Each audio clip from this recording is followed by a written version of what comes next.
Hello everyone, मैं advocate Vikrant Hooda और आज हम बात करेंगे उस बैंकिंग फैसिलिटी के बारे में जिसे हम सब ने कहीं ना कहीं कभी ना कभी इस्तेमाल किया है और जिन्होंने नहीं किया है वो इसका इस्तेमाल करना चाहते हैं। वो फैसिलिटी है लोन फैसिलिटी।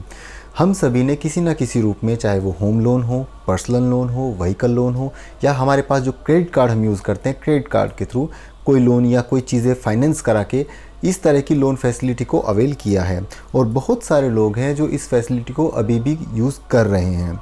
साल 2020 में जब पूरे देश में कोरोना फैलने की वजह से पूरे देश में लॉकडाउन लगा दिया गया, तो उस टाइम पे लोगों को बहुत सारी समस्याओं का सामना करना पड़ा। कोरोना और इस लॉकडाउन की वजह से बहुत सारी इंडस्ट्रीज़, ज़्यादातर प्राइवेट इंडस्ट्रीज़ बहुत बुरी तरीके से हिट हुई, जिसमें लोगों की जॉब्स या तो अनसिक्योर हो गई, या फिर बहुत सारे लोग हैं जिनकी सैलरीज हाफ़ कर दी गई या हाफ़ से भी कम कर दी गई। बहुत सारे लोग हैं जिनकी जॉब चली गई, बहुत सारी इंडस्ट्रीज़ बंद हो गई। तो ऐसे में उन लोगों के सामने एक बड़ी समस्या खड़ी हो गई जिन्होंने लोन लिया हुआ था कि वो अपनी EMIs कैसे पे करें। जब तक उनके पास सेविंग रही तो उन्होंने उस सेविंग्स का कुछ हिस्सा अपनी EMI में दिया और कुछ हिस्सा अपनी डेली यूज़ के लिए या डेली ज़रूरतों के लिए होने वाली चीज़ों की खरीद फरोख्त के लिए इस्तेमाल किया। लेकिन धीरे धीरे जैसे जैसे लॉकडाउन पीरियड बढ़ता गया, लोगों के पास उनकी सेविंग्स कम होती गई, तो जिस वजह से उनके पास लास्ट में ये कंडीशन आ गई कि उस बचे हुए सेविंग से, उस बचे हुए पैसे से या तो वो अपनी लोन की EMIs पे कर सकते हैं या फिर अपनी डेली नेसेसिटी की चीज़ या डेली ज़रूरत की चीज़ें या डेली नीड की चीज़ों के लिए उस पैसे को इस्तेमाल कर सकते हैं। तो लोगों ने इस कंडीशन में आके बहुत सारे लोगों ने EMIs पे करना बंद कर दिया, जिससे उनके ऊपर बैंक की लायबिलिटीज़ बढ़नी चालू हो गई। तो जिस वजह से उनके ऊपर पेनल्टीज़ या बैंक के कॉल्स या बैंक के मैसेजेस आने स्टार्ट हो गए।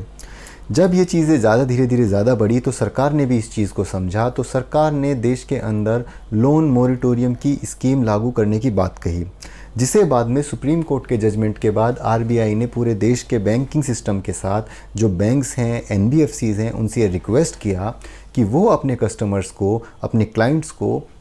लोन मोरिटोरियम की फैसिलिटी अवेल कराए या उन्हें ये फैसिलिटी दे। लोन मोरिटोरियम बेसिकली था क्या? लोन मोरिटोरियम के अंदर बैंकिंग सिस्टम को RBI ने ये गाइड किया या ये रिक्वेस्ट की कि वो मार्च से लेके अगस्त तक 6 महीने के लिए जिन लोगों ने EMI पे नहीं किए हैं उनके ऊपर एक्सेस पेनल्टीज़ ना लगाए, उनसे कंपाउंड इंटरेस्ट चार्ज ना करे। कंपाउंड इंटरेस्ट जैसे कि मान के चलिए मैंने 15,000 की मेरी EMI है जो मैं पे करता हूँ, जिसके अंदर 10,000 मेरा प्रिंसिपल है, 5,000 मेरा इंटरेस्ट है, जो मैं मिला के मेरा 15,000 का अमाउंट बनता है पर मंथ EMI का। अगर मैं अपनी EMI पे नहीं कर पाया हूँ तो उस कंडीशन में बैंक ने टोटल 15,000 पे मुझे इंटरेस्ट या पेनल्टी चार्ज कर रहा था। तो RBI ने ये रिक्वेस्ट की कि वो सिर्फ जो 10,000 का अमाउंट है उसके ऊपर ही इंटरेस्ट चार्ज करे और जो बाकी का 5,000 है उसे या तो नेक्स्ट फर्दर EMIs के अंदर उस इंटरेस्ट को एडजस्ट करे या फिर उसे खड़ा रखे, जिससे कि क्लाइंट से बात करने के बाद या तो एक नया EMI स्ट्रक्चर तैयार किया जाए जिसके अंदर जो उनका EMI का टेन्योर था, जैसे किसी का 12 महीने का, इसको 13 महीने का कर दिया गया, ताकि जो इंटरेस्ट उस टाइम पे उसका बचा हुआ था उसे एक एक्स्ट्रा EMI क्रिएट करके उससे वसूला जा सके या उसे बैंक वापस रिकवर कर सके। साथ साथ ही RBI ने ये भी कहा कि जो NPA सिस्टम होता है, यानी नॉन परफॉर्मिंग एसेट्स, जो लोग अपनी EMI पे नहीं करते हैं उस कंडीशन में लोग बैंकिंग सिस्टम उन लोगों को उनकी EMIs को और उनके लिए जाने वाले उधार को NPA के अंदर एडजस्ट करता है, जिसके अंदर बैंक अगर जो उन्होंने कोई व्हीकल लोन लिया है तो उनका व्हीकल जब्त कर लेता है, कोई होम लोन लिया है तो उसके ऊपर केस करता है। उस चीज़ को भी सरकार RBI ने कुछ टाइम के लिए रोकने के लिए कहा। लेकिन जब जैसे जैसे धीरे चीज़ें अब ठीक होती जा रही हैं तो बैंकिंग सिस्टम अपने उस पुराने पैसे के लिए रिक्वेस्ट करने लगा है, लोगों को अप्रोच करने लगा है, उन्हें मैसेजेस करने लगा है, उन्हें कॉल करने लगा है। तो अब बात करते हैं कि हम ऐसा क्या कर सकते हैं जिससे अगर हमारे पास अभी बैंक को देने के लिए पैसा नहीं है लेकिन हम देना चाहते हैं, तो उस कंडीशन में हम कैसे बैंक को अपनी बात रख सकते हैं, कैसे अप्रोच कर सकते हैं। सबसे पहली बात है कि अगर हम कोई लोन लिया हुआ है हमने और हमारे पास अभी पे करने की कंडीशन नहीं है, तो सबसे पहले आपको बैंक अप्रोच करना चाहिए एप्लीकेशन के थ्रू। बैंक को एक एप्लीकेशन लिखिए, रिटर्न में आप ये अपना जवाब दीजिए कि आप अभी अपनी लोन की EMIs पे क्यों नहीं कर पा रहे हैं और कब तक आपके साथ ये समस्या रह सकती है और कब से आप दोबारा से अपनी EMI पेज करना शुरू कर देंगे। उस कंडीशन में अगर बैंक को आपकी बात जेन्युइन लगती है तो बैंक आपको अलाउ कर देता है। तो उस कंडीशन में जो आपका पीरियड होगा जिसमें आपको ईएमआई नहीं ले रहा है, उस टाइम के इंटरेस्ट के साथ में बैंक आपका नया लोन स्ट्रक्चर तैयार कर देगा, जिससे आप अपनी दोबारा से ईएमआई शुरू कर सकते हैं। दूसरा ऑप्शन है कि अगर आपके पास आपने कोई अनसिक्योर्ड लोन लिया हुआ है, मान के चलिए 2 तरह के लोन होते हैं, सिक्योर्ड लोन और अनसिक्योर्ड लोन। सिक्योर्ड लोन वो लोन होते हैं जिसके अंदर बैंक के पास आपकी कोई चीज़ गिरवी होती है। जैसे कि अगर आपने होम लोन लिया है तो आपके पेपर्स बैंक के पास होते हैं। तो बैंक जब अगर आप अपनी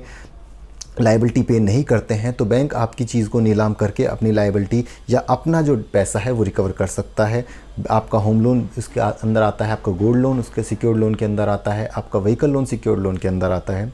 उसी तरीके से कुछ होते हैं अनसिक्योर्ड लोन, जैसे कि आपके पर्सनल लोन। उसके अंदर बैंक के पास आपकी कुछ भी चीज़ गिरवी नहीं होती है और बैंक अगर आपसे रिकवर करना चाहे तो उसमें बैंक को थोड़ा मुश्किलों का सामना करना पड़ता है। तो अगर आपका कोई अनसिक्योर्ड लोन चल रहा है तो उस कंडीशन में आप अपने उस लोन को सिक्योर्ड लोन में कन्वर्ट करके अपनी कोई ऐसी चीज़ जो बैंक आपको एग्री करे, बैंक के पास रख के आप अपने उस लोन को सिक्योर्ड लोन में कन्वर्ट करा सकते हैं और अपना नया ईएमआई स्ट्रक्चर तैयार करवा सकते हैं।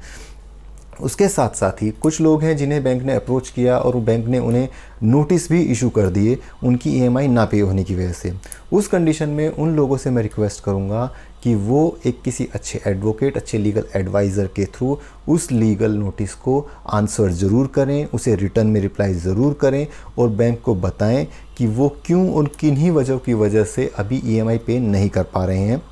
और कब से वो जल्दी से फिर से रेगुलरली जैसे वो पहला अपनी ईएमआई पे कर रहे थे वैसे दोबारा से अपनी ईएमआई पे कर पाएंगे। उससे बैंक आपको थोड़ा एक्स्ट्रा टाइम और दे देगा। तीसरा है कुछ लोग हैं जिनके ऊपर सिविल सूट भी फाइल हो गए हैं, क्योंकि अगर आप बैंक का पैसा नहीं देते हो तो आपके ऊपर सिविल सूट चलता है, आपके ऊपर क्रिमिनल केस नहीं चलता है। तो सिविल सूट अगर बैंक ने किसी के ऊपर फाइल कर भी दिया है तो उस कंडीशन में भी उन लोगों को अपने एडवोकेट के थ्रू, अपने लीगल एडवाइज़र के थ्रू, आर्बिट्रेटर के थ्रू ये बात बैंक के सामने रखनी चाहिए कि वो अभी कब तक अपनी ईएमआई पे नहीं कर पाएंगे, उनका रीज़न क्या है, उनकी जॉब नहीं है, उनके फाइनेंशियल अलाउ क्यों नहीं कर रहे हैं, उनके सामने क्या कंडीशन है जिस वजह से अभी वो पे करने की हालत में नहीं है। तो उस कंडीशन में भी उन्हें बैंक कंसीडर करने के बाद, उनकी जेन्युइन बात को कंसीडर करने के बाद कुछ एक्स्ट्रा टाइम दे देगा, जिससे वो फ्यूचर में फिर से अपनी ईएमआई दोबारा से चालू कर सकते हैं। कुछ लोग हैं जिन्हें अभी बैंक ने अप्रोच किया है लेकिन वो रिकवरी एजेंट के थ्रू या फिर किसी और मोड से बैंक उन्हें अप्रोच कर रहा है पैसा लौटाने के लिए। तो उस कंडीशन में वो लोग भी कोर्ट के अंदर सिविल सूट फाइल कर सकते हैं इंटरिम रिलीफ के लिए। उस इंटरिम रिलीफ के अंदर वो लोग कोर्ट से ये रिक्वेस्ट करेंगे कि कोर्ट बैंक को ये डायरेक्ट करे कि बैंक से उनकी बात सुनी जाए बैंक में, और बैंक उन्हें कुछ टाइम के लिए रिलीफ दे ईएमआई पे करने से। उसके बदले में वो बैंक के साथ जो बैंक की टर्म्स एंड कंडीशन होंगी, कोर्ट बैंक की भी बात सुनेगा और बैंक से बात सुनने के बाद में, आपकी बात सुनने के बाद में कोर्ट आपको इंटरिम रिलीफ दे सकता है अगर आपके रीज़न जेन्युइन है तो, कि कब तक आपको ये रिलीफ मिलेगा, इंटरिम रिलीफ कब तक आप अपने कम से कम पैसा देके अपने ईएमआई कंटिन्यू कर सकते हैं और कब से आप अपना कंप्लीट पैसा दे सकते हैं। आप ये कुछ चीज़ें कर सकते हैं। तो सबसे पहले तो वो लोग जिन्होंने अभी तक ईएमआई पे नहीं किया है और इस चीज़ से परेशान हैं, अपने दिमाग से ये चीज़ निकाल दें कि उन्होंने कोई बहुत बड़ा क्राइम किया है। ये सिविल रॉन्ग ज़रूर है लेकिन क्रिमिनल रॉन्ग नहीं है। तो अपने मन से अपराध बोध ख़त्म करें और अपने फ्यूचर के बारे में सोचें, आगे बढ़ने के बारे में सोचें। आगे बढ़ेंगे, आगे सोचेंगे तो आप फिर से अपनी ईएमआई पे कर सकेंगे और बैंक को फिर से अपना पैसा दे सकेंगे। बैंक का अल्टीमेट गोल होता है जो पैसा आपको दिया हुआ है उसे विद इंटरेस्ट वापस लेना, ताकि बैंकिंग सिस्टम अपने एम्प्लॉयज़ की सैलरी दे सके, अपने सिस्टम्स को अच्छा कर सके और अपनी प्रॉफिटेबिलिटी या फिर जो कस्टमर उसके पास अपना पैसा रखते हैं उन्हें इंटरेस्ट उनके अकाउंट में, उनके सेविंग अकाउंट्स में दे सके।